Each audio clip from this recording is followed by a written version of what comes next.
আগে শিখতে হয় প্রেম মানে কি।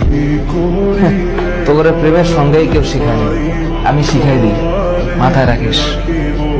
প্রেম শব্দের মানে হচ্ছে, এটা এখনকার মানুষ এটা শুনলে কেমন জানি ভিতরে একটা আউলা বাতাস লাগে। প্রেম শব্দের মানে হচ্ছে যত্ন। কেউ তোদের বলেছে? আজকে আমি বলে দিলাম, যার যত প্রেম তার যত্ন তত বেশি।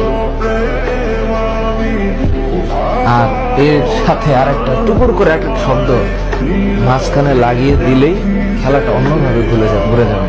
এই যত্নের বিশেষে আরেকটা শব্দ আছে দায়িত্ব, আর যত্নের ডান পাশে আরেকটা শব্দ আছে শ্রদ্ধা। হ্যাঁ, আর যত্নের উপরের দিকে আরেকটা শব্দ আছে, এটার নাম হচ্ছে আরেকটা জিনিস। এটা মানে